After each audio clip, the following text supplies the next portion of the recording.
Boa noite, Paulo Moura, cientista político, 11 de abril de 2023. E Lula finalmente embarcou para a China, vai ao encontro de Xi Jinping. O que está por trás dessa ida de Lula à China?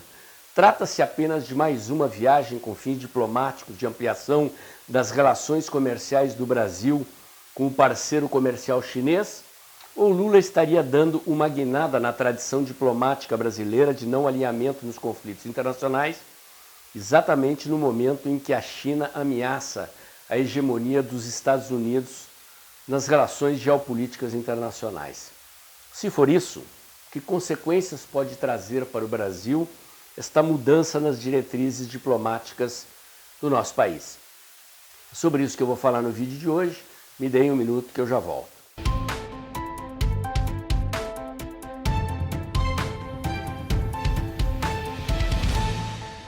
Pessoal, antes de entrar no assunto, os tradicionais recadinhos iniciais. Primeiro, se você está assistindo esse vídeo, hoje ainda, dia 11, antes das 20 horas, saiba que às 20 horas eu farei uma live aqui no canal com o advogado e empresário Paulo Ebel, que foi secretário de Desburocratização e Governo Digital da equipe do ministro Paulo Guedes, hoje atua na área de saneamento, e vamos falar da tentativa de desmonte do marco legal do saneamento.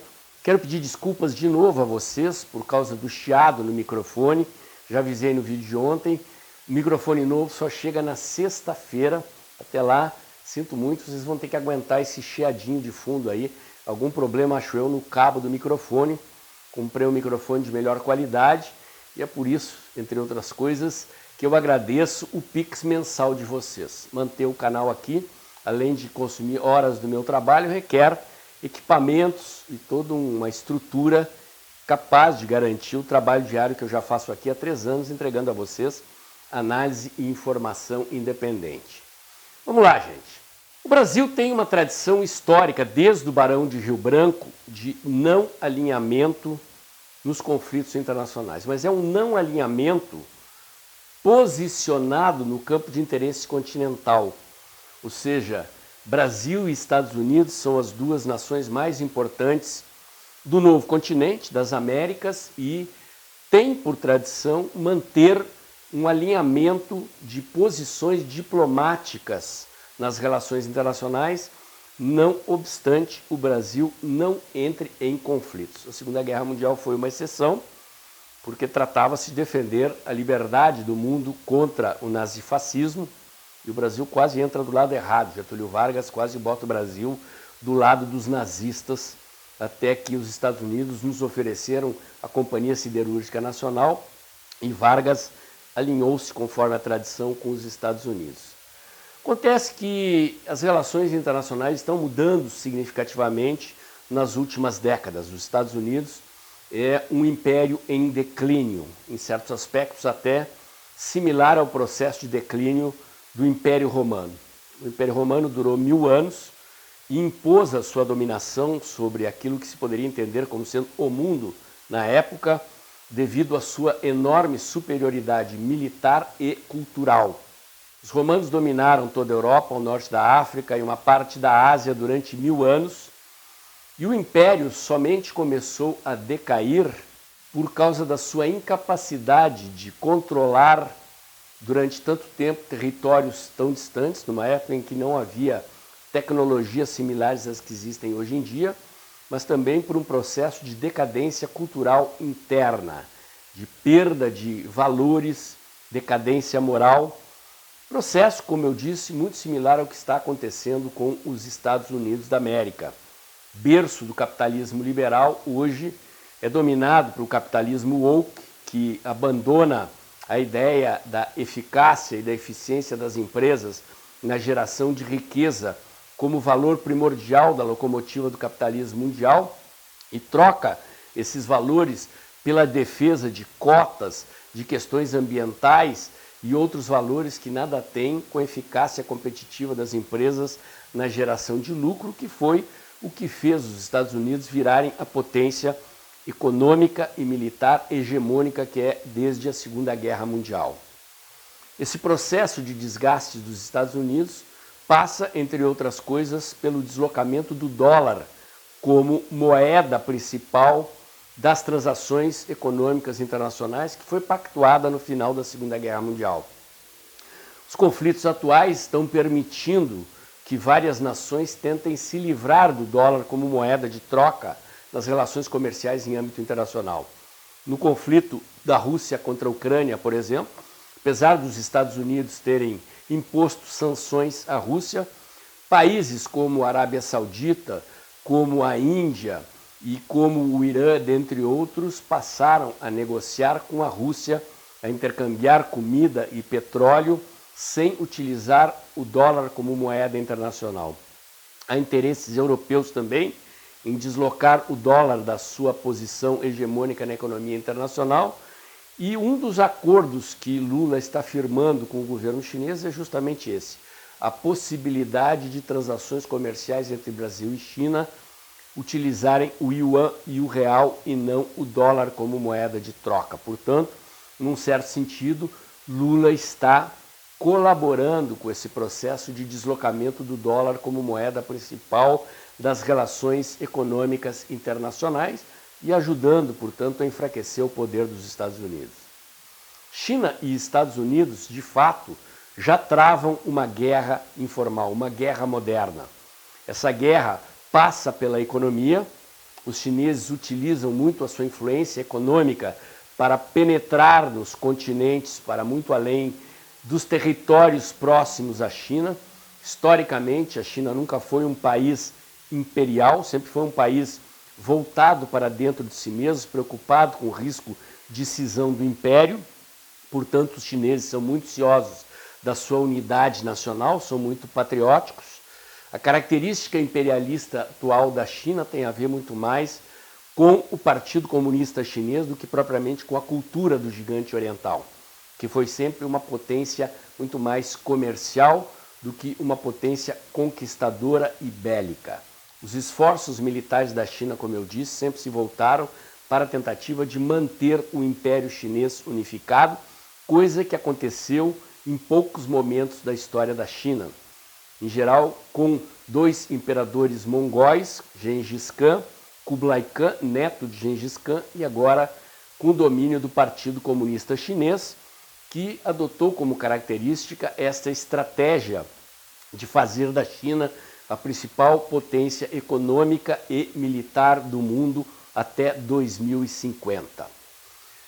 Um passo estratégico da China nessa direção é a conquista de Taiwan, a ilha rebelde capitalista que se mantém fora do Império Chinês e que a China considera como parte do seu território. Nos últimos dias, inclusive, a China executou um de seus maiores exercícios militares, simulando um cerco total e a ocupação da China. A questão da guerra da China contra Taiwan, que não é apenas contra Taiwan, é contra o Ocidente, é contra os Estados Unidos, é questão de tempo. O governo chinês declarou claramente que não existe hipótese de paz, levando-se em consideração a independência de Taiwan. Taiwan é hoje o principal fornecedor de chips e semicondutores do mundo. Apesar do esforço do Ocidente de deslocar as fábricas de chips e semicondutores da China para outros lugares do mundo, o núcleo duro da produção desses componentes tecnológicos é de muito difícil transferência, tanto do ponto de vista do conhecimento tecnológico, como do ponto de vista do tipo de indústria que é preciso montar para fabricar esses componentes estratégicos para a economia mundial. Se a China dominar Taiwan, por exemplo, o mundo passa a depender quase que totalmente da produção de chips e semicondutores naquilo que há de mais tecnológico e mais avançado no mundo. Estamos assistindo a uma crise hoje de abastecimento de chips e semicondutores no mundo decorrentes do que aconteceu na pandemia. A pandemia que, aliás, parece fazer parte desse novo tipo de guerra moderna, que envolve uma dimensão de guerra econômica, uma dimensão de guerra como essa que pode estar por trás da pandemia, guerra cibernética, antes de que os contendores vão às vias de fato, como de fato pode acontecer em breve em Taiwan, num conflito que deve envolver o Japão, a Coreia, as Filipinas, obviamente, todos aliados dos Estados Unidos, no sentido de conter o poder da China sobre aquela região do mundo. Mas as ambições do Partido Comunista Chinês são ambições imperialistas, como eu disse.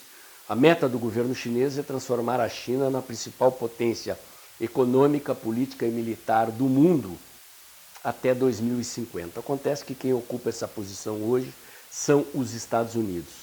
Os Estados Unidos ainda são a principal potência militar e a principal potência econômica, mas a China vem crescendo na sua disputa por desalojar os Estados Unidos dessa posição, e quem conhece as relações internacionais e a política em geral sabe que ninguém entrega dinheiro e poder de graça, sem luta. É neste contexto que uma eventual mudança das diretrizes diplomáticas do Brasil, afastando o Brasil dos Estados Unidos e do Ocidente em geral, para aproximá-lo do bloco oriental. É bom lembrar que Lula acaba de defender a anexação da Crimeia pela Rússia no conflito Rússia-Ucrânia, portanto, executou mais um movimento que aproxima muito mais o Brasil do bloco China, Rússia e Irã e afasta o Brasil do bloco ocidental liderado pelos Estados Unidos. É neste contexto que cabe a reflexão. A imprensa está cheia de anúncios de acordos econômicos entre Brasil e China, sobre uma expectativa de ampliar em 150 bilhões de reais os negócios entre o Brasil e o gigante oriental. Nada se fala sobre questões na área diplomática, política e militar, mas me parece inevitável que no contexto dos conflitos internacionais desta monta, esta ida de Lula à China não deve agradar em nada os Estados Unidos e a Europa. Aliás, dizem que a providencial pneumonia de Lula, que provocou o adiamento da viagem de um mês atrás para agora, tem justamente a ver com pressões diplomáticas europeias e principalmente americanas, que requereram mais um tempo para acomodações até que Lula tenha decidido de fato ir ao encontro de Xi Jinping. Que preço nós brasileiros vamos pagar por uma eventual mudança das diretrizes diplomáticas brasileiras, rompendo com a tradição de não alinhamento e aproximando o Brasil do gigante imperialista chinês? Só o tempo dirá, mas o contexto é exatamente esse que eu acabei de explicar. Se você gostou, curte, comenta e compartilha, bota o dedãozinho lá, aperta o sininho para o YouTube avisar você quando tem vídeo novo no canal. Inscreva-se aqui no meu canal, inscreva-se também nos meus canais alternativos nas outras redes sociais. Acompanhe meus comentários diários no canal Tempo e Dinheiro, do jornalista João Batista Olive, de segunda a sexta-feira, um pouco antes das 2 da tarde. E lembre-se, abril está avançando, o vídeo está terminando. Acabei de comprar um microfone novo, preciso de outros equipamentos. Se você puder pingar o seu Pix mensal para ajudar a batalha do canal para sair do vermelho, sim, desde janeiro o canal está operando no vermelho. A direita meio que deu uma murchada depois do resultado da eleição e do 8 de janeiro, mas é o seu Pix mensal que garante o trabalho que eu já faço aqui há quase 3 anos, entregando a você informação e análise independente, comprometida com ideias liberais, com valores conservadores, com Brasil livre, próspero, verde e amarelo, em ordem e progresso. Agradeço também se você puder continuar compartilhando os meus vídeos, chamando amigos e colegas e parentes para seguir o canal e levando mais longe os conteúdos que eu entrego aqui. Amanhã tem mais. Olá, amigos e seguidores do canal Dextra. Ultrapassamos a marca de 100 mil seguidores no final de 2022 e agora estamos implementando novidades. A última novidade é a criação do clube de membros do canal. Por apenas R$ 4,99 por mês, você terá acesso a conteúdos exclusivos, 4 lives mensais, com direito a perguntas e respostas para aprofundar e esclarecer aquilo que você gostaria de entender melhor no cenário político brasileiro e internacional. Um detalhe, o botão Seja Membro não aparece para quem tem iPhone. Então, se você tem um telefone da Apple, entre no site através do seu navegador no computador e clique no botão Seja Membro. Aos usuários de outros sistemas operacionais, o botão Seja Membro aparece normalmente. Conto com vocês Apareçam lá no clube de membros do canal Dextra.